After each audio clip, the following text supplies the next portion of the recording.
اس کی وجہ سے حکومتوں نے مجھ پر پابندی لگائی ہوئی تھی کہ ان کو کبھی کسی مین اسٹریم میڈیا پہ نہیں آنے دینا. اللہ کا احسان ہے کہ ہماری اذان نہ رکی نہ اس کو کوئی روک سکا. پاکستانی قوم اور پاکستان کی مسلح افواج بہت ادب اور لحاظ کے ساتھ ہماری اذان سنتے ہیں. جہنم کے کو آخر پاک فوج نے خوارج کہنا شروع کر دیا نا. یہ ہم ہی کہتے تھے ان کو کہ ان کو خوارج کہو. تو مشرق مغرب کی جانب جو جنگ ہماری جہنم کے سے ہو رہی تھی, ان کو خوارج کا نام پاکستان آرمی نے اللہ کے فضل سے ہماری اذان کی وجہ سے دیا. سرکاری طور پر بے شک ابھی پاک فوج نے غزوہ ہند کا بیانیہ نہیں اختیار کیا, لیکن سپہ سالار سے لے کر ایک ایک افسر اور جوان تک بہت اچھی طرح جانتے ہیں کہ بھارت سے ہونے والا تصادم ہمارا غزوہ ہند ہے. لیکن سر اگر دیکھیں تو غزوہ ہند کے بارے میں یعنی اس کی حقیقت سے انکار تو کسی کو نہیں, نہ ہی ان الفاظ کے کوئی مترادف جانے کا سوچ سکتا ہے.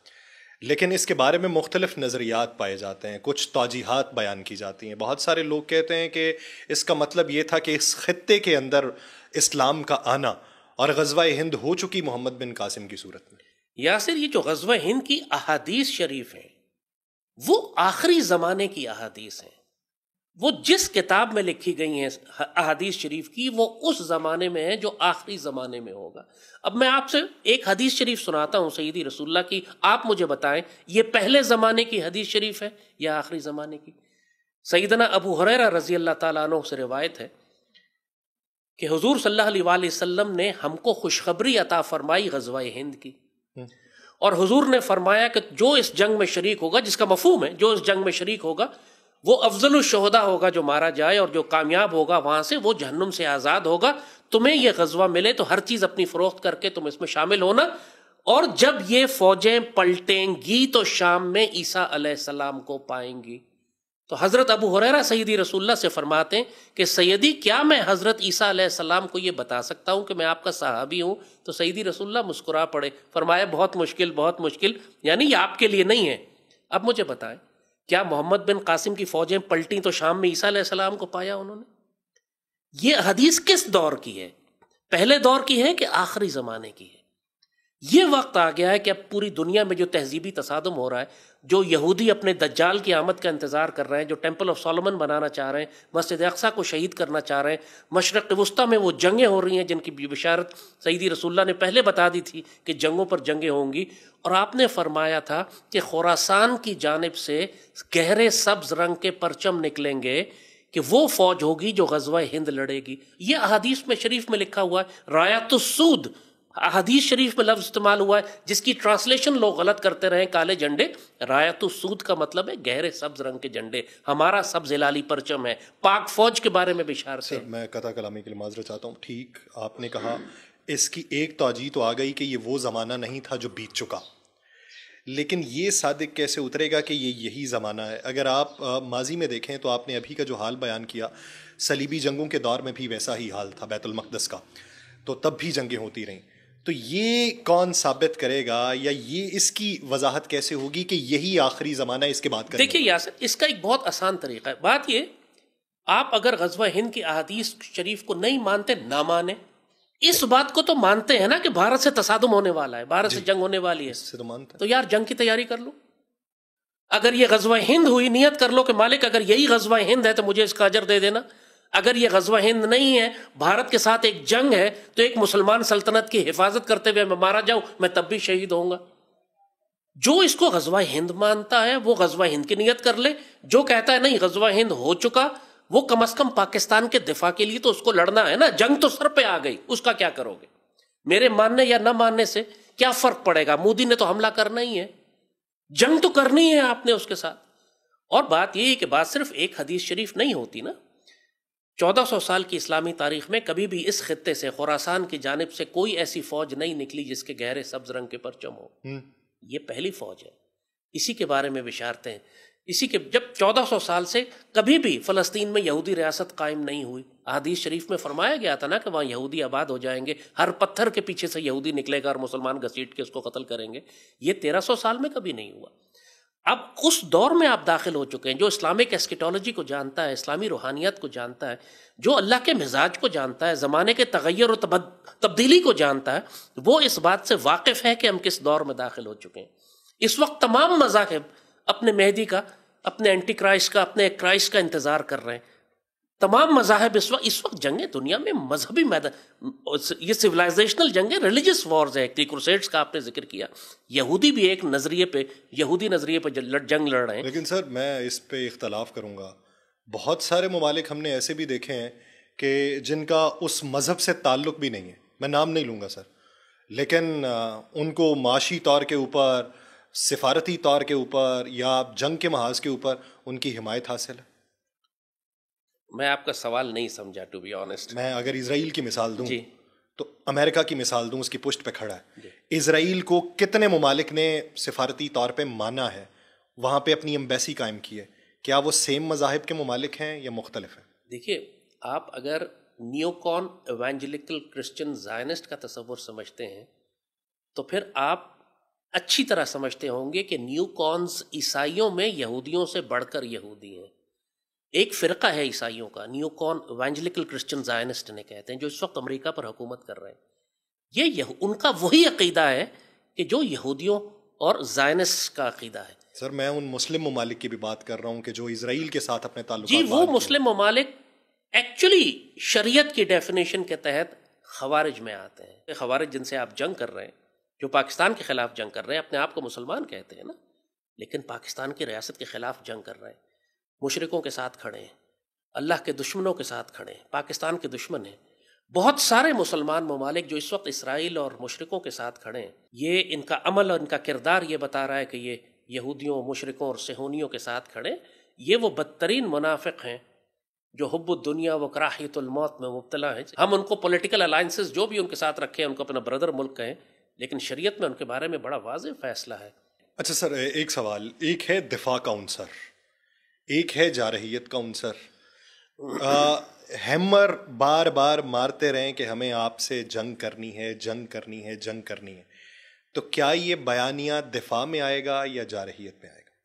دیکھیے، پاکستان کے خلاف جنگ کر کے اکھنڈ بھارت بنانا یہ میرا نظریہ ہے یا مودی کا نظریہ ہے؟ مودی کا نظریہ ہے نا. انہوں نے پاکستان کے وجود کو ہی تسلیم نہیں کیا 1947 سے. ایوب خان نے جب 1965 میں اپنی وہ مشہور تقریر کی تو کہا تھا کہ بھارت نے آج تک پاکستان کے وجود کو تسلیم ہی نہیں کیا. یہ زید حامد کا نظریہ تھا یا ہندوؤں کا نظریہ تھا؟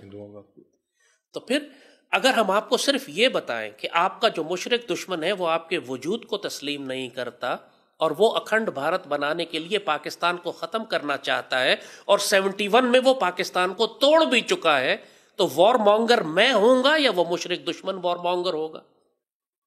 نریندر مودی اکھنڈ بھارت بنانا چاہتا ہے. ہم ہمیشہ کہتے رہے ہیں کہ جنگ شروع وہ کریں گے، ہم اپنے دفاع کی بات کر رہے ہیں. اور اپنی قوم کو حوصلہ دینے کے لیے سیدی رسول اللہ کی جب احادیث شریف سناتے ہیں کہ سیدی نے فرمایا تھا کہ جب یہ جنگ شروع ہوگی تو اس کا انجام یہ ہوگا کہ تم ہند کے حکمرانوں کو زنجیروں میں لپیٹ کر لاؤ گے. یہ بات کہنے سے میں وار مونگر ہو جاتا ہوں کیونکہ مشرکوں کو برا لگتا ہے. سر آپ نے قوم کی بات کی، میرا ایک سوال ہے کہ اس پورے منظرنامے میں اگر جنگ ہو جاتی ہے یا بھارت ہم پہ مسلط کر دیتا ہے تو ہماری قوم کا حالیہ کردار کیسا دیکھتے ہیں اور وہ کیسا ہونا چاہیے تھا؟ دیکھیے یاسر، فلسطین کے مسلمانوں نے پچھلے 1.5 سال اسرائیل کے مقابلے پہ جو جرأت کردار دکھایا ہے اس کو بینچ مارک بنا لیں. چھوٹے بچے سے لے کر ایک مجاہد تک، ایک بوڑھے آدمی سے لے کر عورتوں تک، جو کردار، جو جرأت، جو استقامت، جو صبر، جو شکر، جو اللہ پہ توکل انہوں نے دکھایا ہے، وہ آج کے دور کے اولیاء اللہ ہیں. یہ کردار ہم نے صحابہ کرام میں دیکھا تھا. فلسطین کے مسلمانوں نے صرف سرنگیں نہیں بنائی تھیں، ٹنلز نہیں بنائے تھے، صرف اسلحہ نہیں جمع کیا تھا، پوری قوم تیار کی تھی اس دن کے لیے کہ ہم نے مسجد اقصیٰ کی آزادی کے لیے ان یہودیوں سے ایک فیصلہ کن تصادم کرنا ہے. پاکستانی قوم نے ایسا نہیں کیا. پاکستانی قوم میں صرف اگر کوئی ادارہ تیار ہے دشمنوں سے لڑنے کے لیے تو پاک فوج ہماری مسلح افواج ہے. ہماری قوم جھوٹی اور فاحش ہو چکی ہے. ہماری نوجوان نسل کو نہ نظریہ پاکستان کا کچھ معلوم ہے، نہ اللہ اس کے رسول کا کچھ معلوم ہے، نہ اپنی تاریخ کا کچھ معلوم ہے. ہم ہولی اور دیوالی مناتی ہے، یہ ہماری نوجوان نسل، اس کی نظریاتی اساس اس حد تک ڈائلیوٹ ہو چکی ہے. ہم قوموں میں، لسانیت میں، فرقہ واریت میں، صوبائیت میں تقسیم ہے. ہماری تمام سیاسی جماعتیں صوبائیت پر مبنی ہیں. کسی نے سندھ پکڑا ہوا ہے، کسی نے سرحد پکڑا ہوا ہے، کسی نے پنجاب پکڑا ہوا ہے. جنگیں ہمیشہ قومیں لڑتی ہیں. پاکستانی قوم میں وہ جرأت کردار نہیں ہے جو فلسطین کے مسلمانوں نے دکھایا ہے. سر ایک اور چیز ہے، آپ نے کہا اکھنڈ بھارت کا نظریہ مودی کا، جنگ مسلط کرنے کا نظریہ مودی کا، یا مودی کا RSS کے ذریعے بھارت کے اندر وہ جارحیت اپنانا کہ جو ہندو مذہب کو فروغ دے سکے. لیکن عوامی سطح کے اوپر دونوں اطراف میں، میں کسی ایک طرف کی بات نہیں کر رہا، دونوں اطراف میں بہت سارے مواقعوں کے اوپر جنگ کے حامی لوگ نہیں پائے جاتے. ادھر بھی اور ادھر بھی بہت بڑا طبقہ ہے دونوں اطراف میں. ان کو کس طریقے سے مائل کریں گے کہ نہیں جنگ ہی ہونی چاہیے، امن راستہ نہیں ہو سکتا؟ دیکھیے، ہجوم آبادی میٹر نہیں کرتا. بھارت کی اگر 1 ارب 20 کروڑ کی آبادی ہے، اس میں سے اگر 1 ارب بھی جنگ نہیں چاہتے تو کوئی فرق نہیں پڑتا، کیونکہ جو رولنگ کلاس ہے وہ RSS کی ہے. جو حکومت کرتے ہیں، جو پالیسیز بناتے ہیں، وہ اکھنڈ بھارت بنانا چاہتے ہیں. وہ مسلمانوں سے شدید نفرت کرتے ہیں. آپ نے ابھی دیکھا کس طریقے سے قانون سازی پورے بھارت میں ہو رہی ہے. وقف کا انہوں نے پورے مسلمانوں کی وقف کیا، جو جتنی پراپرٹی تھی جو کہ صدیوں سے مسلمانوں کی چلی آ رہی تھی، لاکھوں ایکڑ زمین انہوں نے ایک قلم سے ضبط کر لی، صرف اس لیے کہ حکومت ان کے پاس ہے کہ جو RSS کا نظریہ رکھتے ہیں. اب وہ مسلمانوں کے فیملی لاز چینج کر رہے ہیں. جو بلڈوزر جسٹس ہے، ہزاروں کی تعداد میں مسجدیں، مدارس، مسلمانوں کی بستیاں روز گرائی جا رہی ہیں، جو انٹرنیشنل میڈیا میں اور پاکستانی میڈیا میں بھی جس کا آپ ذکر نہیں سنتے.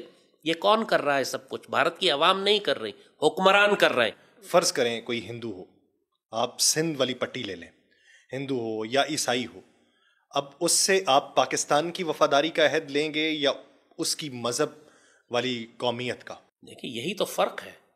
مسلمان امت اور مسلمان دین کا یہی فرض ہے، یہی اس کی حقیقت اور شناخت ہے کہ جو مسلمان نیشنلزم کی بنیاد کے اوپر ہندو مشرکوں کا ساتھ دیتا ہے وہ مسلمان امت کا حصہ نہیں رہتا. علامہ اقبال نے اسی کو کہا تھا کہ موجودہ دور میں جو سب سے بڑا بت ہے، سب سے بڑا جو بت تیار کیا گیا ہے وہ وطن ہے، جبکہ مسلمانوں کی شناخت ان کے دین سے ہوتی ہے. اسی بات پر تو کافر پوری دنیا کے پریشان ہوتے ہیں کہ مسلمان کہیں بھی ہو وہ کہتا ہے میں پہلے مسلمان ہوں اور اس کے بعد میں کچھ اور ہوں. اسی لیے تو اسلامک آئیڈینٹی کو مسلمان یورپ میں بھی جا کے مینٹین کر رہے ہیں، جس کی وجہ سے یہ یورپ اور امریکہ سے مسلمانوں کو نکالنا چاہتے ہیں کہ یہ امریکن اور یورپین ہونے کے باوجود یہ پہلے مسلمان ہیں اور فلسطین کے مسلمانوں کے لیے آواز اٹھاتے ہیں. یہ ممکن نہیں ہے کہ ایک مسلمان سے اس کی آپ دینی اور روحانی شناخت چھین سکیں. اگر وہ ہندو مشرکوں کا ساتھ دیتا ہے صرف اس لیے کہ وہ ایک جغرافیے میں رہتا ہے، پھر اس کا شمار ہندو اور مشرکوں کے ساتھ ہی ہوگا. اور آپ نے ان کی حالت دیکھ لی، ہندو کبھی ان کو قبول ہی نہیں کریں گے. آپ نے دیکھ لیا قائد اعظم نے جو بات کہی تھی کہ یہ ساری زندگی صفائیاں دیتے رہیں گے ہندوؤں کے سامنے کہ ہم وفادار ہیں بھارت کے، اس کے باوجود ذبح کیے جائیں گے. سر حالیہ جو منظرنامہ ہے اس پہ مجھے ایک سوال کرنا ہے کہ 2019 پلوامہ آپریشن سوئفٹ ڈاٹ جس طریقے سے ہم نے مقابلہ کیا، اور اب پہلگام اور ادھر سے دھمکیاں، بنیادی فرق کیا ہے اس 6 سالوں میں؟ 2019 میں مودی بہت بری طرح ذلیل ہوا تھا. آپ کو یاد ہے جب ان کے ابھینندن پکڑا گیا، جہاز گرایا گیا، تو مودی نے بڑی ذلت میں ایک بیان دیا تھا کہ اگر ہمارے پاس رافیل ہوتے تو ہم اتنا ذلیل نہ ہوتے. ان 6 سالوں میں اس نے یہی کام کیا ہے. وہ اس انتقام کو لے کر بیٹھا ہوا تھا کہ میں نے پلوامہ کا انتقام لینا ہے. اس نے رافیل بھی حاصل کر لیے، ایئر کرافٹ کیریئر بھی لے لیے، $100 ارب کا روایتی اسلحہ خریدا. اس نے بہت بڑے پیمانے پہ جنگی تیاریاں کی، وار ڈاکٹرینز پوری ری ڈیفائن کی، انٹیگریٹڈ بیٹل گروپ سے لے کر تھیٹر کمانڈز تک بنائی، پوری نئی وار اسٹریٹجی بنائی. پچھلے 2 سال سے مسلسل جنگی حالت میں ایکسرسائزز کر رہا ہے، سمندر سے لے کر گلگت بلتستان تک. اور پھر اپنی لینگویج بھی اس نے چینج کرنی شروع کر دی. پلوامہ کے بعد اس نے آگے جا کر کشمیر ہڑپ کر لیا، آرٹیکل 370 وائلیٹ کیا، کشمیر کو ضبط کر لیا، سختی کی، 900 دن تک کرفیو لگا کے رکھا، تقریباً پورے کشمیر کو کچل کے رکھ دی تحریک آزادی اس نے. مودی کی باڈی لینگویج چینج ہو گئی پلوامہ کے بعد. اتنی ذلت اس کو ہوئی، پوری بھارتی ریاست نے اپنے آپ کو ری آرگنائز کرنا شروع کر دیا. یہ 100 سال کا امن کر رہے ہیں، وہ اکھنڈ بھارت بنانے کے لیے پوری دنیا سے $100 ارب کا اسلحہ خرید رہا ہے. تو پلوامہ میں اور آج کے جو واقعہ ہوا اس کے اندر جو فرق ہے کہ اب یہ پوری طرح سے تیار ہے. ان کے پاس وہ تمام اسلحہ اور weapon supplies and equipment and training and war doctrines اور ڈپلائمنٹ آ چکی ہے جو پلوامہ کے وقت ان کے پاس نہیں تھی. اس لیے اب یہ آگے بڑھ کر انہوں نے انڈس واٹر ٹریٹی بھی کینسل کر دی. پہلے کشمیر ضبط کیا تھا, اب انڈس واٹر ٹریٹی کو کینسل کر دیا کہ ہم پاکستان کا پانی روکیں گے, اور ان کو معلوم تھا کہ اس پر پاکستان ریئیکٹ کرے گا اور وہ جنگ کے لیے تیار تھے. لیکن سر اگر حقیقت پسندانہ ہو تو آپ سمجھتے ہیں کہ اس وقت کتنے رافیل ہیں, وہ میگ 21 دیکھ لیں, جتنے روسی ساختہ پرانے طیارے ہیں جو دم توڑ چکے ہیں یا دم توڑنے کی اس وقت ڈگر کے اوپر ہیں, ان کے مقابلے میں یہ ابھی مٹھی بھر جو رافیل ہیں تعداد میں کم, اور جو ابھی جا کے 2030 میں 35 میں یا 28 میں جا کے اس کی کھیپ پوری ہوگی, یہ اتنے ہیں کہ پوری تیاری ہے. دیکھیے مسئلہ صرف چند ایئر کرافٹ کا نہیں ہوتا, اس نے پورا S-400 کا ایئر ڈیفنس سسٹمز بھی لیا, اس نے باقی تمام اپنی انویسٹمنٹ موس کی سر بڑی باتیں اور انہوں نے اپنے کروز میزائل کی ڈیولپمنٹ بہت زیادہ کی ہے, انہوں نے ڈرون اور لوئٹرنگ ایمونیشن پروگرام پہ بہت سیریسلی کام کیا, انہوں نے ایمفیبیس لینڈنگ, پاکستان کے amphibious crossings, high altitude warfare, mountain warfare, desert warfare, ان سب پر انہوں نے اتنا سیریسلی کام کیا. جیسے ہم نے کہا پوری وار ڈاکٹرائنز ری ڈیفائن کی, انٹیگریٹڈ بیٹل گروپ سے تھیٹر کمانڈ کی طرف چلے گئے. جہاں تک اس بات کا تعلق ہے ان کے weapons, actually Rafale French government نے, فرینچ ڈیفنس انڈسٹری نے ان کو بیچے تو ہیں, لیکن ایکچولی فرینچ خود نروس ہیں اس وقت, کیونکہ رافیل انڈین پائلٹس کے ہاتھ میں ہے اور ان کے مقابلے پہ چائنیز ایئر کرافٹس ہیں یہاں پہ, JF-17 اور J-10 اور J-10Cs ہمارے پاس ہیں.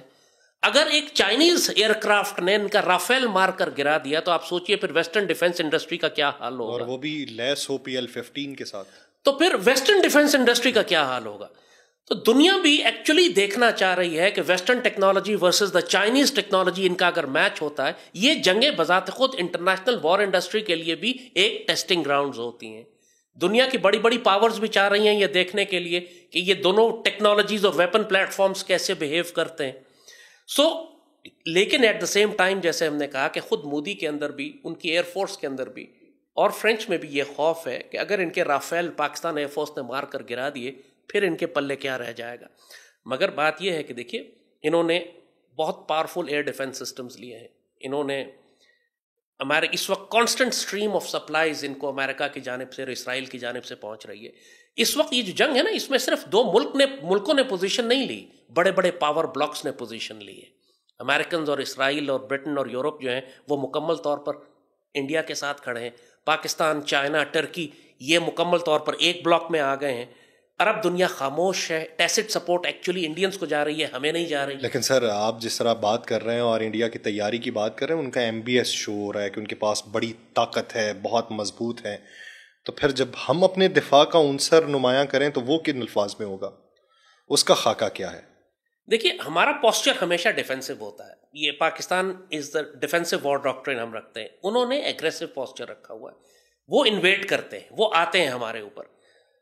پاکستان ہمیشہ سے انتظار کرتا ہے کہ اس پر پہلا حملہ دشمن کرے. اس کو ہم چینج کرنے کی کوشش کر رہے ہیں, بہت پریشر بلڈ کر رہے ہیں کہ کسی طرح پاکستان یہ اپنا پوسچر چینج کر لے. جب ایک مرتبہ واضح ہو گیا ہے کہ دشمن نے حملہ کرنا ہے, ہمارا وزیر کھل کے ٹی وی پہ آ کے کہہ چکا ہے کہ چند گھنٹوں کے اندر حملہ ہو رہا ہے. جیسے کہا کہ ہو سکتا ہے یہ پروگرام جب ایئر ہو تو اس وقت شاید جنگ شروع ہی ہو چکی ہو, تو پاکستان کو پریمپٹ کرنا چاہیے تھا. دیکھیے اسرائیل نے حزب اللہ کو پریمپٹ کر کے تباہ کر دیا. 30 سال لگے حزب اللہ کو تیار کرنے میں, لیکن اسرائیل نے پہلے پیجز کے ذریعے اور اس کے بعد باقاعدہ اساسنیٹ ہی کر دیا پوری لیڈرشپ کو ان کی جا کے. لیکن سر ایک فرق, 2 ایٹمی طاقتیں ہیں, ان میں سے کسی ایک کا غلط اقدام پوری اگلی دنیا تک دنیا کے اندر دیکھیے دنیا میں اس وقت کوئی نہیں سوچ رہا, کوئی بھی نہیں سوچ رہا جنگ کرتے وقت دنیا میں سامنے ایٹمی طاقت ہے یا نہیں. آپ مجھے یوکرین میں بتائیں, یوکرین میں بھی تو سامنے ایٹمی طاقتیں ہی ہیں.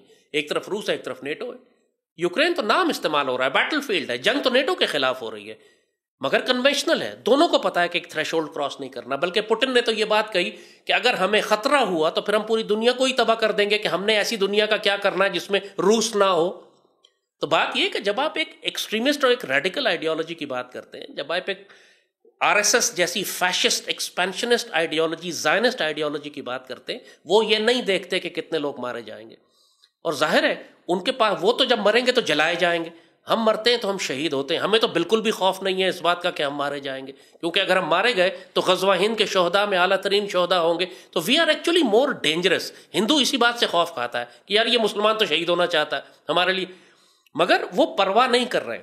$100 ارب کا جو اسلحہ انہوں نے خریدا ہے وہ کنونشنل خریدا ہے. ان کا پلان یہ ہے کہ جنگ کو اس طرح مینج کیا جائے گا کہ نیوکلیر تھریشولڈ تک جائیں ہی نہیں. اور دنیا اسی طرح کر رہی ہے. نیٹو اور روس کی جو جنگ یوکرین میں پچھلے 2-3 سال سے چل رہی ہے, کیا اس نے نیوکلیر تھریشولڈ کو ٹچ کیا؟ نہیں. لیکن عمومی طور پہ سر 2 ایٹمی طاقتیں ہوں نا تو وہ جنگ کے بارے میں سوچتی نہیں. ہاں دھمکایا جاتا ہے, اس میں کسی تیسرے فریق کو شامل کر لیا جاتا ہے, اس کو ثالث بنا لیا جاتا ہے.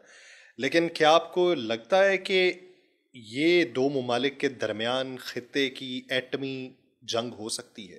آپ مجھے بتائیے, مودی کو اور انڈین گورنمنٹ کو, انڈین آرمی کو اور RSS کو کوئی لحاظ ہے اس بات کا کہ یہ جنگ ایٹمی ہو سکتی ہے؟ وہ تو پاگلوں کی طرح پاکستان کے خلاف اکھنڈ بھارت بنانے کے لیے مسلسل ایک ایگریسو ایٹیٹیوڈ اور پوسچر رکھے ہوئے, اور اس حد تک ڈپلائمنٹ انہوں نے کر دی ہے کہ پاکستان گورنمنٹ اور آرمی کو اچھی طرح معلوم ہے کہ چند گھنٹوں کے اندر وہ پاکستان میں داخل ہو سکتے ہیں. تو وہ تو لحاظ نہیں کر رہے, تو آپ کس بات کے خوف زدہ ہیں؟ جب ایک دفعہ جنگ ہے تو پھر جنگ ہے.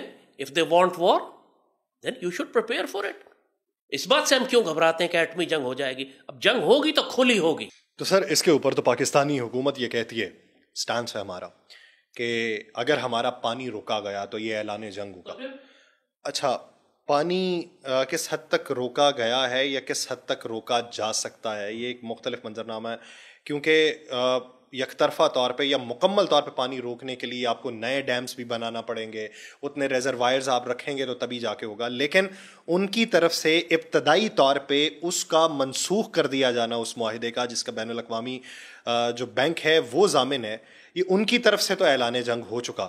تو پھر اگر یہ منسوخ ہو چکا ہے تو ان باقی 3 دریاؤں کا کیا کریں جو وہ لے گئے؟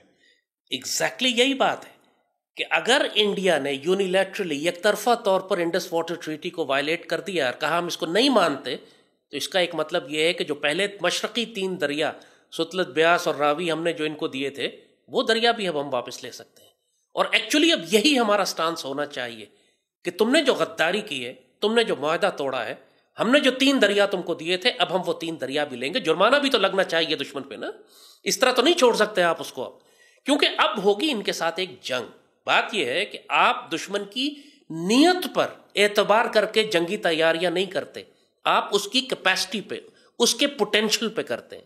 جب ایک دفعہ اس نے اپنی نیت ظاہر کر دی ہے کہ وہ آپ کے 6 دریا روکے گا, اب اس کے بعد ساری زندگی آپ اس پر دوبارہ اعتبار نہیں کر سکتے. ہم نے ایک معاہدہ کر کے دیکھ لیا, اس نے وہ معاہدہ یک طرفہ طور پر توڑ دیا. اب ان کے ساتھ ہماری ایک فیصلہ کن جنگ ہوگی. اب جب جنگ ہوگی اور ہم یہ کہہ چکے ہیں کہ پانی پر جنگ ہوگی, پانی ریڈ لائن ہے, کسی صورت میں ہم برداشت نہیں کریں گے, تو پھر ہم کو اس بات کا انتظام کرنا ہے کہ آئندہ قیامت تک وہ ہمارا پانی نہ روک سکے. تو ہمیں ضامنوں کے پاس نہیں جانا چاہیے. ضامن دنیا میں کہیں ہے اس وقت؟ کیا فلسطین پر کوئی ضامن ہے؟ کیا یوکرین پر کوئی ضامن ہے؟ کیا دنیا کا نیا نظام ہم کو نظر نہیں آ رہا کہ گلوبل آرڈر کولیپس کر چکا ہے, اب صرف طاقت کا زور چل رہا ہے؟ پوری دنیا میں انٹرنیشنل کورٹ آف جسٹس یا ہیومن رائٹس یا یونائٹڈ نیشنز نے فلسطین میں جو جینوسائیڈ ہو رہا ہے 1.5 سال سے, پوری دنیا میں کوئی طاقت ہے جس نے اس پر آواز اٹھائی ہو یا اس کو روکنے کی کوشش کی ہو؟ کون سا ضامن؟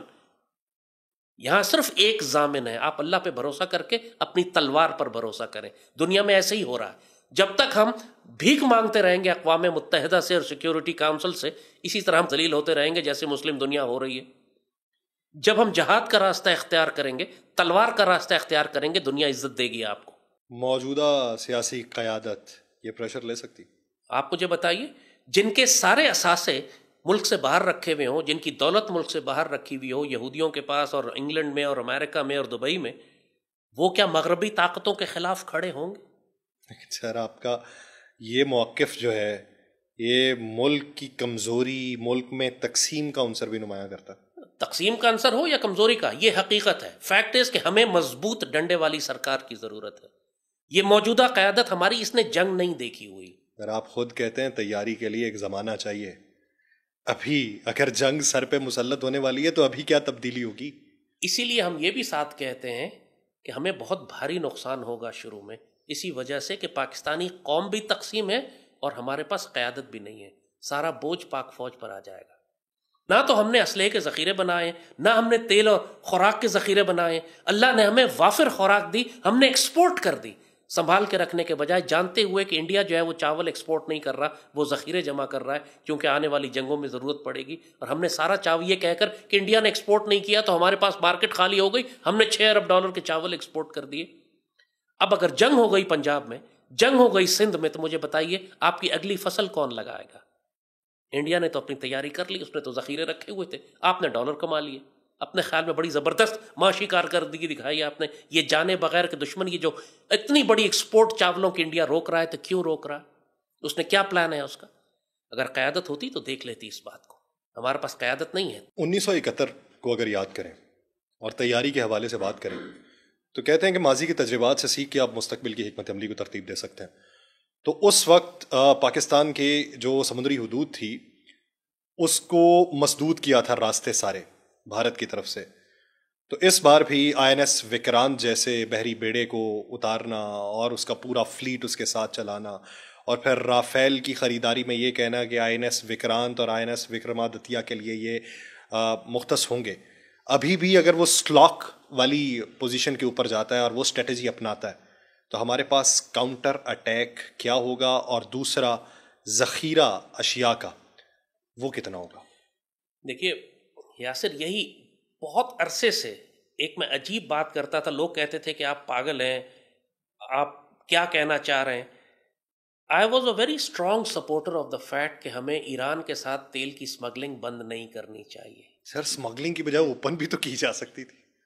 بات یہ ہے کہ اگر حکومت سرکاری طور پر یہ کہے کہ پابندی لگتی ہے، ایران کے ساتھ ہم تجارت نہیں کر سکتے، انٹرنیشنل سینکشنز ہیں ایران پر، ہم ٹریڈ نہیں کر سکتے، یہ بھی تو بزدل ہے نا، کھل کے بات نہیں کرتے. دنیا کر رہی ہے حالانکہ ایران کے ساتھ. تو اگر ایسا معاملہ ہے تو آپ خفیہ طور پر ایران کے ساتھ اسمگلنگ روٹ کھول کر رکھیں، کیونکہ آپ کی آنے والی جنگ میں سمندری راستے بند ہو جائیں گے. یہ ہماری اسٹریٹجک لائف لائن ہوگی ایران سے اسمگلنگ. یا تو آپ کھل کے ان کے ساتھ تجارت کریں، جیسے آپ نے کہا ان سے ڈیل کریں کہ ہزاروں ٹرک روز فیول کے ایران سے آئیں گے. اگر اتنی ہمت نہیں ہے تو کم از کم اسمگلنگ کے ذریعے کریں، جیسے آپ کم از کم، تاکہ آپ پہ کوئی پابند، آپ یہ کہہ سکیں کہ جی تو اسمگلر ہے، ہمیں کیا پتا. دنیا اسی طرح کام کرتی ہے. آپ نے سمجھتے کہ آپ کا یہ بیانیہ بھی ایک نیریٹو کے طور پہ یا ایک ثبوت کے طور پہ پیش کیا جا سکتا؟ دیکھیے میں تو امٹیریل ہوں نا، میں کوئی گورنمنٹ تو نہیں ہوں، میں تو جو مرضی بیٹھ کے کہتا رہوں. جب ملک کا اسٹریٹجک انٹرسٹ ہوتا ہے تو آپ اسمگلر تو بلیک مارکیٹ اور مافیاز کو ہی استعمال کرتے ہیں. دنیا ایسے ہی کرتی ہے. ہم اگر فلسطین کے اندر سپلائیز پہنچا رہے ہیں تو وہ بھی بلیک مارکیٹ اور مافیاز کے ذریعے جا رہی ہیں نا، حکومتوں کے ذریعے تو نہیں جا رہی ہے. حکومتوں نے تو راستے بند کیے ہوئے ہیں. پاکستان کو ہر صورت میں اپنی فیول کی سپلائی لائن چاہیے ہوگی. ہمارے پاس زیادہ ذخیرہ نہیں ہوتا تیل کا، لیکن ہمیں یہ ایڈوانٹیج ہے کہ ہم ایران سے بائی لینڈ، اوور لینڈ لا سکتے ہیں اگر ہمارا سمندری راستہ بند ہوتا ہے. وہ دوسری بات ہے کہ سمندر میں جنگ ہوئی تو صرف ہمارا ہی نہیں، انڈیا کی سپلائی لائن بھی بند ہو جائے گی، بلکہ اس پورے انڈین اوشن میں، عریبین سی میں ٹریڈ بند ہو جائے گا. کوئی جہاز نہیں جا سکے گا اگر یہاں سی بیٹل ہوتی ہے تو. لیکن خوراک ہمارے پاس اپنی موجود ہے. گندم کی کٹائی کا موسم ہے، ہمارے پاس پچھلے سال کا ذخیرہ ہونا چاہیے.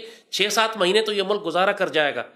لیکن وہی بات کہ اگر سی لائن آف کمیونیکیشنز بلاک ہو جاتی ہیں، ہمیں بہت سیریس کرائسس ہو جائے گا. اسی لیے ہم سالوں سے کہہ رہے تھے کہ خوراک ایکسپورٹ مت کرو، ان کو سٹاک کرو، آنے والے وقتوں میں تمہیں کام آئے گی. ایران کے ساتھ وہ دروازہ کھلا رکھنا ایک سوال اچھا، ایک آپشن بھی اچھا، لیکن سر ایسا ملک جس کے دو طرفہ تعلقات ہو، پاکستان کے ساتھ بھی، بھارت کے ساتھ بھی، ایران وہ ملک ہے، اگر جنگ ہوتی ہے، جنگ کی صف بندی ہو، تو ہمارے کندھوں کے ساتھ کس کے شانے دکھائی دیں گے؟ دیکھیے اس وقت ایران بہت ولنریبل ہے، کمزور ہوا ہے، چاروں طرف سے گھیرے میں آیا ہوا ہے. اس وقت آپ دیکھ رہے ہیں کہ امریکنز نے اپنے اسٹریٹجک بامبرز جو ہیں انڈین اوشن میں لا کے کھڑے کر دیے ہیں. ٹرمپ ایران کے خلاف ایک بہت بڑی جنگی کارروائی کرنا چاہتا ہے.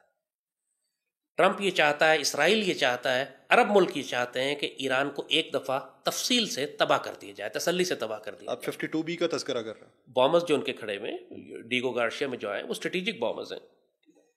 اور ایسی صورت میں ایران کسی صورت میں بھی پاکستان کے خلاف نہیں جا سکتا. ایران کو پاکستان کی ضرورت ہے. اور سٹیکس تو انڈیا میں بھی ہیں، ان کے سٹیکس ہیں، بزنس سٹیکس تو روس کے بھی ہیں، لیکن روس پاکستان کے خلاف تو نہیں جا رہا ہے. بات یہ کہ بہت سارے ملک ہیں، جتنا ٹریڈ انڈیا اور $100 ارب کا ٹریڈ انڈیا اور چائنا کے درمیان ہے، لیکن چائنا کے سٹیکس پاکستان کے ساتھ زیادہ ہیں. ہر سٹیک اکنامک تو نہیں ہوتا. افغانستان کی طرف دیکھتے ہیں, ہر سٹیک اکنامک تو نہیں ہوتا. افغانستان کے ساتھ بھی یہی معاملہ ہے. گو کہ انڈیا نے ان کو بہت بھاری رشوت دی ہے, اربوں ڈالر افغانستان کو دیے ہیں. ٹی ٹی پی وہاں سے وہ لانچ کر رہے ہیں پاکستان کے خلاف, لیکن افغان حکومت کھل کر پاکستان کے خلاف کچھ نہیں کر سکتی کہ افغانستان کے شہرک ہم کنٹرول کرتے ہیں, ان کی راہداری ہمارے پاس ہے, ان کا ٹرانزٹ ٹریڈ ہمارے تھرو ہے. وہ ہر وقت مرے جاتے ہیں پاکستان آنے کے لیے کہ ان کو ویزا مل جائے پاکستان آنے کا. وہ دہشت گردی کر رہے ہیں, لو انٹینسٹی کانفلکٹ ہمارے خلاف, کھل کے ہمارے خلاف پوسچرنگ نہیں کر سکتے. سر 54 دہشت گرد, جی میں وہی عرض کر دو رہا ہوں راتوں میں ہی آ جانا سر, یہ low intensity, this is called low intensity conflict. اس کو فوجی اصطلاح میں یہ ہائی انٹینسٹی کانفلکٹ نہیں ہے. دوسری طرف ہمارے کوئی ریگولر آرمی نہیں ہے, دہشت گرد گروہ ہے, وہ ایک انسرجنسی ہے, ایک بغاوت ہے. افغان حکومت اس کو سپورٹ کر رہی ہے. ان کے اندر بھی اکھنڈ افغانستان کا کیڑا ہے, جیسے اکھنڈ بھارت کا کیڑا اس سائٹ کے اوپر ہے.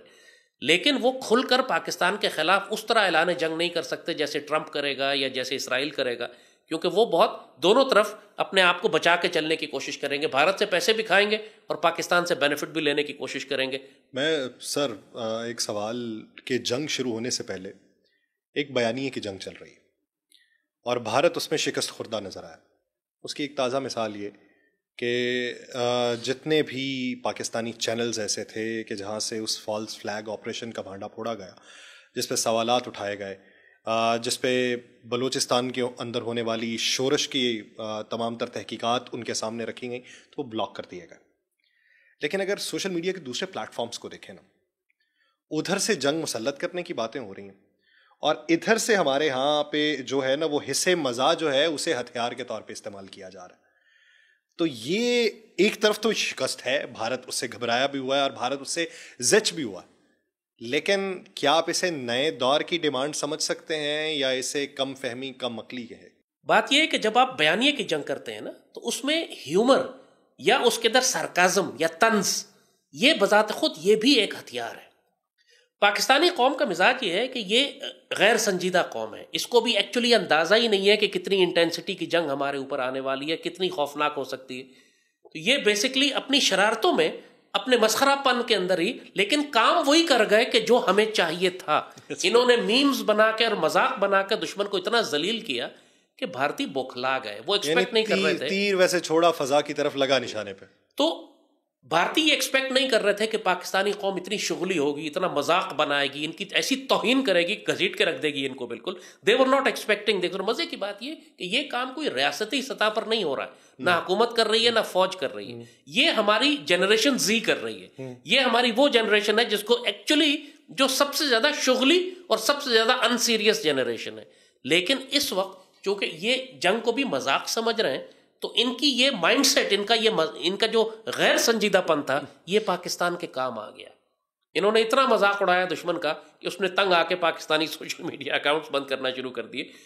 لیکن it's time to get serious also. آپ مجھے بتائیے, جب غزہ جیسی جنگ شروع ہوگی, اگر اس طرح کی بمباری ہمارے شہروں پر ہوتی ہے, تو یہ طنز مزاح اور یہ حصے مزاح کتنے عرصے قائم رہے گی؟ یہ ایک عنصر جو آپ نے نمایاں کیا سر, اسی پہ میرا اگلا سوال ہے کہ جنگ کے بارے میں بات کرنا آسان ہے جب کٹی ہوئی لاشیں پڑی ہوں, فضا میں بارود کی بو ہو اور اگلی نسل جو ہے اس سے متاثر جینیاتی طور پہ ہوتی ہوئی دکھائی دے, تو کس حد تک اس پہ سٹینڈ لیا جا سکتا ہے؟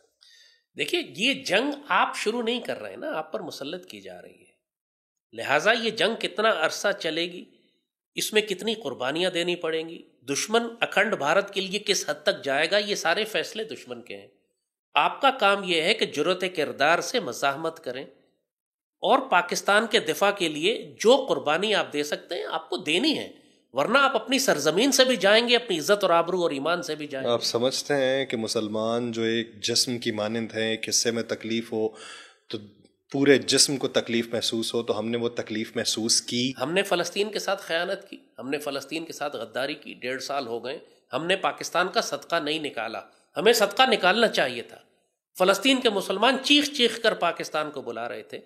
ہم چاہتے تو کروڑوں روپیہ روز بھجوا سکتے تھے ان کے لیے, ہم نے نہیں بھیجا. ہم نے ظلم کیا اپنی جانوں پہ. اور یہ ہمیشہ سے صاحب نظر اور اہل نظر لوگ یہی بات کرتے تھے کہ فلسطین کے ساتھ خیانت کرنے کی سزا پوری مسلمان دنیا کو لگے گی. پاکستان کو زیادہ لگے گی کیونکہ ہماری ذمہ داری زیادہ تھی. ہم سب سے طاقتور ایٹمی اسلامی ملک تھے. ہم اسرائیل کو دھمکی دے کر روک سکتے تھے اس جنگ کو. ہم تو تب بھی نہیں زید صاحب اپنے ضمیر کو جھنجھوڑ پائے کہ جب 7 سال کی بچی اور اس کے سامنے اس کے باپ کا لاشا پڑا ہوا تھا تو وہ کہتی تھی کہ خدا میں تجھ سے راضی، لیکن بروز محشر میں تجھ سے پوچھوں گی کہ یہ جو مسلمان بنے پھرتے تھے انہوں نے ہمارے لیے کیا کیا. تو اگر جھنجھوڑنا ہوتا تو وہی ایک جملہ کافی تھا. دیکھیں یاسر، فلسطین کے مسلمانوں نے اللہ سے شکایت لگا دی ہے.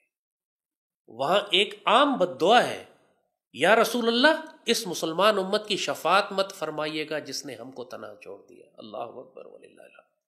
میں سوچتا ہوں میرے وجود کے رونگٹے کھڑے ہو جاتے. وی بیٹریڈ دیم، ہم نے خیانت کی ان کے ساتھ. تو ہمارا خیال ہے ہمیں اللہ اس آزمائش میں نہیں ڈالے گا، ہمیں سزا نہیں لگے گی. ان میں وہ حوصلہ کہاں سے آتا ہے؟ یعنی آپ اپنا گھر بار لوٹا دیں، معاشی طور پہ کمزور ہو جائیں، جو گھر ہیں وہ زمیں بوس ہو جائیں، اس کے ملبے کے اوپر بیٹھیں، ایک پھول ہاتھ میں پکڑیں، اپنی بچی کو گود میں بٹھائیں اور اس سے مہکتے چہکتے ہوئے باتیں کرنے لگیں، تو یہ حوصلہ کیسے آتا ہے؟ پچھلے 40-50 سال سے انہوں نے یہ نسل تیار کی ہے. انہوں نے اس نسل کو سمجھایا ہے کہ ہم مارے جائیں تو تمہاری ذمہ داری ہے کہ مسجد اقصیٰ کی حفاظت کرنی ہے. ہم نے تو یہ نسل تیار نہیں کی، انہوں نے وہ نسل تیار کی جس کو ہر نسل کو یہ سکھایا جاتا تھا کہ فداک امی و ابی یا رسول اللہ، آپ پر قربان میرے ماں اور باپ، میرے جان، میرا مال، میرا سب کچھ. یہ فرق ہے نسلوں کی تیاری میں. وہ فلسطین کے مسلمان مسجد اقصیٰ کی حفاظت کے لیے جان قربان کر رہے ہیں. ہم لوگ تو غزوہ ہند کے لیے اپنی جان نہیں قربان کرنا چاہتے. ہم نے تو اپنی قوم کو غزوہ ہند کے لیے تیار نہیں کیا. جو غزوہ ہند کی اذان دیتا تھا اس پر پابندیاں لگاتے رہے، پاکستانی میڈیا میں مذاق اڑاتے رہے کہ یہ کہہ رہا ہے کہ بھارت سے بڑی جنگ آنے والی ہے. اب جنگ آ گئی نا. نوح علیہ السلام جب کشتی بنا رہے تھے ان کا بھی مذاق ہی اڑایا جاتا تھا. جب طوفان آ گیا تو وہی بچے جنہوں نے نوح علیہ السلام کے ساتھ اپنے آپ کو وابستہ کر لیا تھا. تو اللہ تعالیٰ اس پاکستانیوں کے ساتھ، اس قوم کے ساتھ کیا کرتا ہے یہ باپ دیکھیے گا کیا ہوتا ہے. میرا مالک چاہے تو مہربانی فرما دے، چاہے تو سزا دے، ہم اس کے بندے ہیں. سر ایک چیز سمجھنی ہے، جب آپ کے پاس جدید ٹیکنالوجی ہو، آپ دنیا پر جارحیت کرنے کے، ظلم و بربریت کرنے کے باوجود بھی اس حد تک مستحکم ہوں، کھڑے ہوئے ہوں، گلا جو گردن ہے وہ تنی ہوئی ہو کہ جاؤ جو کر سکتے ہو کر لو، میکنزم آپ کا مضبوط ترین ہو، اور آپ کے سامنے وہ طاقت ہے کہ جس کے پاس ایک منظم اسلحہ بھی موجود نہیں ہے. وہ طاقت ہے کہ جس کے لوگ اپنے نام کے ساتھ بھی پہچانے نہیں جاتے، ان کے عرف رکھے ہوتے ہیں. وہ اپنی سپلائی چین کو کس طریقے سے برقرار رکھ لیتے ہیں؟ یعنی تمام راستے بند ہیں، بندش ہے، اسرائیلی افواج ہیں، خوراک کے ٹرک نہیں جانے دیے گئے، پانی روک دیا گیا، اسلحے کی سپلائی ہے، چیکنگ ہے، بمباری ہے، لیکن اس کے باوجود حماس، حزب اللہ، یمنی حوثی کس طریقے سے کھڑے؟ غیرت ایمانی، جرأت کردار. یہ ایک مرد مجاہد کا، ایک مرد مومن کا وہ کردار ہے جو بغیرت جانتا ہی نہیں ہے. اس کو معلوم ہی نہیں ہے کہ اللہ تعالیٰ کی خاطر اپنے آپ کو زیر آتش رکھنے کا لطف کیا ہے. فلسطینی مجاہدین نے غزہ کی چھوٹی سی پٹی، راولپنڈی جتنی بڑی پٹی ہے یہ، اس پٹی میں انہوں نے پچھلے 30 سال کام کیا. اوپر بھی کیا، نظریاتی طور پر بھی کیا، زیر زمین بھی کیا، اور پوری دنیا میں ایک نظام بنایا انہوں نے انڈر ورلڈ کا، اس بات کو جانتے ہوئے کہ جب ہم فلسطین کی آزادی کی آخری جنگ شروع کریں گے تو پوری دنیا سے ہماری سپلائیز بند کر دی جائیں گی. آج بھی جو ہم سپلائیز پہنچاتے ہیں فلسطین میں 2 طریقے ہیں. ایک تو حکومت پاکستان کی بھی آپ دیکھتے ہیں کہ جہاز جاتے ہیں، لیکن وہ جہاز مصر میں کھڑے ہو جاتے ہیں، جارڈن میں کھڑے ہو جاتے ہیں، ریگستان میں ٹرک کھڑے ہوئے ہزاروں، اسرائیل کی مرضی کے بغیر ایک ٹرک اندر نہیں جا سکتا. دوسری سپلائی لائن ہے جو ہم استعمال کر رہے ہیں. پچھلے 1.5 سال سے ہم بھی سپلائیز بھیج رہے ہیں فلسطین کے اندر، لیکن ہم مجاہدین کا نیٹ ورک یوز کر رہے ہیں. وہ نیٹ ورک جس کو پوری دنیا کی طاقتیں مل کر بھی آج تک نہیں توڑ سکیں. مجاہدین آج بھی زیر زمین سرنگوں سے نکل کر اسرائیلی ٹینکوں کا شکار کر رہے ہیں. کیسے کر رہے ہیں؟ حماس ابھی تک کیسے قائم ہے؟ پوری دنیا حیران ہے کہ اتنی شدید بمباری کے باوجود یہ نیٹ ورک کیسے چل رہا ہے. مجاہدین ہی کا نیٹ ورک ہے جس کے ساتھ ہم کنیکٹڈ ہیں. ہم اس نیٹ ورک تک وسائل پہنچاتے ہیں، وہ آگے سپلائیز خرید کے اندر لے جاتے ہیں. وہ ان کا نظام ہے. یہ حکومتوں پر پابند نہیں ہے، یہ حکومتوں پر ڈیپینڈ نہیں کرتا. اسرائیل جتنے مرضی دروازے بند کر دے، مجاہدین کا اپنا نیٹ ورک کام کر رہا ہے. اس کا حل کیا نکلتا ہوا دیکھتے ہیں؟ اس کے 2 حل ہیں. سیدھی سی بات ہے کہ جب تک کوئی مسلمان طاقت اسرائیل کو دھمکی نہ دے، دیکھیں اسرائیل نے تو آپ کو آ کے دھمکی لگا دی، اسرائیل نے تو آپ کے خلاف اعلان جنگ کر دیا، انڈیا کے ساتھ مل کر اس وقت پوری طاقت کے ساتھ وہ آپ کے خلاف جنگ کرے گا. تو پاکستان کو کون روکتا ہے کہ ہم اسرائیل کو تھریٹ کریں؟ ہم اس وجہ سے اسرائیل کو تھریٹ نہیں کرتے تھے کہ ہمارے اوپر جنگ آ جائے گی، جنگ تو ویسے بھی آ گئی. اب تو تھوڑی غیرت دکھا لو یار، اب تو اسرائیل کو تھریٹ کرو. اب تو ترکی کے ساتھ مل کر یا اکیلے ہی جا کے ہم اس قابل ہیں کہ کم از کم اتنا تو کر دیں کہ فلسطین کے اندر، غزہ کے اندر ہم میڈیکل ٹیمز بھیجیں، سپلائیز بھیجیں، اسلحہ پہنچائیں. انڈین آرمی پہنچی ہوئی ہے غزہ میں، جو سب سے بدترین قتل عام فلسطینی مسلمانوں کا ہے وہ انڈین آرمی نے کیا ہے. Do you know that? Indian army وہاں پہنچی ہوئی ہے تمام وسائل کے، انڈین مرسنریز ہیں وہاں پہ جو لڑ رہے ہیں اسرائیل کی جانب سے مسلمانوں کا قتل کرنے کے لیے. ہم کیوں نہیں سپلائیز اندر پہنچا سکتے؟ 25 کروڑ پاکستانی ہیں ہم یار، وہ 20 لاکھ فلسطینی ہیں، ہم ان کی کفالت کیوں نہیں کر سکتے؟ روز 1 روپیہ بھی دے تو 25 کروڑ روپیہ روز جا سکتا ہے فلسطین میں، کم از کم ان کو کھانے پینے. وہ بھوک سے اور پیاس سے مر رہے ہیں، مطلب شرم کی کوئی حد ہوتی ہے. وہ بھوک سے اور پیاس سے مر رہے ہیں، چھوٹے چھوٹے بچے. ہم ایک گلاس پانی نہیں پہنچا سکتے کیونکہ مصر نے راستہ بند کیا ہوا ہے، دوسری جانب اسرائیل نے بند کیا ہوا ہے. ہم مصر کو تھریٹ کر سکتے ہیں، مصر سے بات کر سکتے ہیں یار. پاکستان کو وہ نہیں روک سکتا مصر، وہ اسرائیل کو نو کر سکتا ہے، اسرائیل کو یس کر سکتا ہے، پاکستان کو نہیں روک سکتا. ہمارا لحاظ کرتے ہیں وہ، لیکن ہم بھی اپنا ڈپلومیٹک اور پولیٹیکل اور ملٹری کلاؤٹ استعمال ہی نہیں کر رہے. ہم بھی لیٹے ہوئے ہیں کہ ہم نے بھی بس چیریٹی آرگنائزیشنز کو دے دیا ہے کہ مرضی لے جا کے ٹرک کھڑے کر دو ریگستان میں. آپ ریاستی طاقت تو استعمال کریں، اور کچھ نہیں تو فوجی طاقت استعمال کریں اسرائیل کو تھریٹ کرنے کے لیے. اپنا نیول شپ بھیجیں وہاں پہ جو غزہ میں جا کے سپلائی ڈیلیور کرے. اسرائیل سے کہیں روک کے دکھاؤ، ہم دیکھتے ہیں پھر تمہارے ساتھ ہم کیا کرتے ہیں. اتنا بھی کہنا کافی ہے آپ کا، جنگ رک جائے گی. ہمیں اسرائیل کو تھریٹ کرنا پڑے گا ورنہ جنگ نہیں رکے گی. اور اگر آپ بہانے تلاش کر رہے تھے کہ ہم اسرائیل کے خلاف کیسے کارروائی کریں، تو اسرائیل اب آپ کے دروازے پر آ گیا ہے. امریکہ اور بھارت کے ساتھ مل کر آپ کے خلاف جنگ کرے گا. اب تو جواز بھی ہے آپ کے پاس. ایک اور زید صاحب بیان سامنے آیا گرپت سنگھ پنو کا، جو کینیڈا کے اندر ہوتے ہیں، سکھ رہنما. انہوں نے آپ کو معلوم ہے کہ ان کی طرف سے دیا گیا پیغام جو ہے وہ سکھوں میں مقبولیت بڑی حاصل کرتا ہے، چاہے وہ کسانوں کی تحریک ہو، چاہے وہ سرکاری اداروں میں کام کرنے والے ہوں. انہوں نے کہا کہ اگر جنگ لڑتی ہے تو پاکستان کے خلاف سکھ نہیں لڑے گا. تو اس کا کیا نتیجہ دیکھتا ہے؟ دیکھیے، یہ اللہ تعالیٰ کی طرف سے ایک اسٹریٹجک اثاثہ اللہ تعالیٰ آپ کو دے رہا ہے. ایسا نہیں ہے کہ تمام سکھ پاکستان کے خلاف جنگ نہیں کریں گے. بہت بڑی تعداد انڈین آرمی میں سکھ یونٹس کی ہے، سکھ ریجیمنٹس کی ہے جو لڑیں گے. لیکن بہت بڑی تعداد میں سکھوں کی ایسی بھی ہے جو پاکستان کے حق میں پاکستان کے خلاف کبھی جنگ نہیں کریں گے، اور بلکہ پاکستان کے لیے جاسوسی کریں گے، پاکستان کے لیے اندر سیبوٹاج کریں گے، سبورجن کریں گے، نقصان پہنچائیں گے. ان کا تو قبلہ ہے نا سر. اور پچھلے دنوں آپ نے دیکھا کہ بھارتی فوج کے اندر بغاوت ہوئی اور سکھوں اور ہندوؤں کی آپس میں لڑائی بھی ہوئی، کئی سکھ افسر اور جوان مارے بھی گئے. یہ سب کچھ ہوگا بھارت کے اندر. یہ جو جنگ میں آپ جو سناریو ہو رہا ہے، کچھ آپ تھوڑا سا میں چاہوں گا کہ آپ مجھے 2 منٹ دیں. یہ جو سناریو میں دیکھ رہا ہوں اس وقت پاکستان اور انڈیا کے درمیان جو ہو رہا ہے، نریندر مودی پاگلوں کی طرح پاکستان کے خلاف کوئی جنگی کارروائی کر کے اپنا کوئی سیاسی فائدہ لینا چاہتا ہے. پلوامہ کے بعد جس طرح انہوں نے الیکشن جیتا تھا، یہ اسی طرح کی کوئی کارروائی کرنا چاہتے ہیں. مگر انڈین آرمی جانتی ہے کہ ہمارے پاس ایک بڑی وائڈ سکیل کنونشنل جنگ لڑنے کے لیے وہ تیار نہیں تھے. ان کے انڈین آرمی کے ایک جنرل کو سیک کیا انہوں نے اسی بات پہ کہ اس نے اعتراض کیا تھا کہ آپ چھوٹی موٹی لڑائی کر لیں کشمیر میں، اگر آپ نے وائڈ سکیل انگیجمنٹس کی تو ہمیں نقصان زیادہ ہوگا. پاکستان تیار ہے، پاکستان کے ڈیفنسز سٹرونگ ہیں، ہم مارے جائیں گے. اس کو سیک کر دیا انہوں نے. جو موہن بھگوت ہے، جو RSS کا ہیڈ ہے، اس نے نریندر مودی سے ملاقات کی ہے خاص طور پر جا کے، بڑا اس کو انڈر پریشر لایا. وہ اصل میں انڈیا پر حکومت مودی نہیں کرتا، موہن بھگوت کرتا ہے. موہن بھگوت نے مودی سے کہا ہے کہ اگر تم نے پاکستان کے خلاف ڈیلیور نہیں کیا تو میں تم کو پرائم منسٹرشپ سے ہٹا کر یوگی کو PM بنا دوں گا. یہ بہت بڑی بات ہے. یوگی از دا نیکسٹ ان لائن. وہ بالکل پاگل یوگی، وہ جو گنجا جو ہے، وہ جہاں پہ اورنج رنگ کے کپڑے پہنا رہتا ہے، وہ نیکسٹ ان لائن ہے پرائم منسٹر کے لیے. اس نے اپنی لابنگ کر لی ہے موہن بھگوت کے ساتھ. وہ زیادہ ہارش ہے. یہ جو بلڈوزر جسٹس شروع ہوا ہے پورے انڈیا میں، یوگی نے شروع کیا ہوا ہے. سب سے زیادہ یہ ایکچولی خون پینے والا ایک درندہ ہے جو مسلمانوں سے شدید نفرت کرتا ہے. وہ چیف منسٹر ہے، آلریڈی لگا ہوا ہے سارے.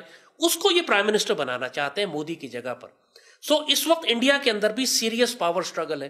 ابھی ہوگا یہ کہ یہ جنگ کریں گے ہمارے خلاف، اور انشاءاللہ ایز آئی سی اٹ اس میں ان کو بہت مار پڑے گی. ان میں ان کے کئی جہاز ابھی نندن ٹائپ بہت سارے ہمیں اور مل جائیں گے، ہم مار گرائیں گے. مودی ذلیل ہوگا. لیکن سر جنگ جو ہے اس کے وقت کا تو تعین نہیں کیا جا سکتا کہ کب مسلط ہو جائے. اگر جب یہ پوڈ کاسٹ جو ہے یہ آن ایئر ہو اس وقت تک صورتحال بن چکی ہو تو اس وقت کی حفاظتی تدابیر کیا بتائیں گے یا قوم کو پیغام کیا دیں گے؟ دیکھیے پوری پاکستانی قوم کو اس آزمائش میں سے اب گزرنا پڑے گا جرأت کردار کے ساتھ. آپ کو پاک فوج کے ساتھ کھڑے ہونا ہے. آپ کو ہر محاذ پر پاک فوج کی پشت محفوظ کرنی ہے. ہماری صفوں میں بہت زیادہ غداریاں ہیں، جہنم بھی ہیں، بی ایل اے کے دہشت گرد بھی ہیں. پاکستانی قوم کو بہت بڑی آزمائش سے گزرنا پڑے گا. آپ جو کر سکتے ہیں پاکستان کے لیے کریں. جیسے ہم کہتے ہیں کہ اگر آپ ریل چلاتے ہیں تو آپ ٹرینیں وقت پہ چلائیں. آپ کا کام اگر بجلی کا نظام ٹھیک رکھنا ہے تو آپ ہر صورت میں بجلی پہنچائیں. اگر آپ کا کام میڈیکل سپلائز اور ہاسپٹل اور ڈاکٹر ہیں تو اپنے آپ کو پریزنٹ کریں پاکستان آرمی کو ایمرجنسی سروسز کے لیے. آپ اگر کسان ہیں تو خوراک اگائیں اور اپنے پاس خوراک کو اسی طرح فصل اگاتے رہیں تاکہ ملک میں خوراک کی کمی نہ ہو. ہر پاکستانی کو اپنے حصے کی ڈیوٹی کرنی ہے. اور سب سے بڑھ کر آپ کو جو آزمائشیں، مشکلیں اور پریشانیاں آتی ہیں غزہ کے مسلمانوں سے سیکھیں. اب ماتم مت شروع کر دیجیے گا. جرأت کردار کے ساتھ، صبر کے ساتھ، اللہ پر بھروسہ کر کے اس آزمائش کا، اس مشرک دشمن کا مقابلہ کرنا ہے. یقین رکھیں کہ اگر آپ مارے گئے اس نیت کے ساتھ کہ آپ غزوہ ہند میں شامل ہیں تو آپ بہترین شہید ہوں گے. اگر آپ بچ گئے تو آپ بہترین غازی ہوں گے. جنگ آپ کے اوپر آ گئی ہے، آج نہیں آتی. اگر کسی وجہ سے ڈیلے بھی ہو جاتی ہے 1-2 سال بعد، چند سال بعد آئے گی. فیصلہ کن جنگ ہوگی. یہ بات اب سب کو نظر، پہلے مذاق ہمارا اڑاتے تھے نا، اب کہہ رہے ہیں ہاں واقعی دشمن جنگ کرنا چاہتا ہے. اب پوری پاکستانی قوم کو جنگ کے لیے تیار کریں. ہم نے نیشنل کیڈٹ کورس شروع کرنی ہے. ہم نے اپنی بچیوں عورتوں کو میڈیکل فرسٹ ایڈ کی اور جہاد کی اور جنگ کی تربیت دینی ہے. ایک وارئر کلچر پیدا کرنا ہے اپنے اندر. ایک نظریاتی طور پہ ایک قوم تیار کرنی ہے جو اللہ اس کے رسول سے نظریاتی طور پر پاکستان کے روحانی نظریاتی اساس پر ایمان رکھنے والی ہو، جو پینک کر کے نروس بریک ڈاؤن ہو کے چیخیں مار کر بے ہوش نہ ہو جائے بلکہ جرأت کردار کے ساتھ کھڑی ہو پاکستان کا دفاع کرنے کے لیے. ہم بہت لیٹ ہو چکے ہیں لیکن پھر بھی یہ جنگ ہمیں زندہ کرنے کے لیے کافی ہے انشاءاللہ. مصلحت اور دور اندیشی یہی کہتی ہے کہ خود کو تیار رکھو کسی بھی حالات میں. کسی بھی کردار کے اندر ڈھلنے کا روپ بھی آپ کو آتا ہو لیکن یہ یاد رہے کہ وہ کردار مثبت ہو. بہت شکریہ سید زید حامد صاحب اس حوالے سے اپنا وقت دینے کے لیے. ناظرین پوڈ کاسٹ کا وقت ختم ہوا چاہتا ہے. آپ سے ملاقات ہوگی کسی اگلے پوڈ کاسٹ میں. مجھے میزبان یاسر رشید کو دیجیے اجازت. اللہ نگہبان.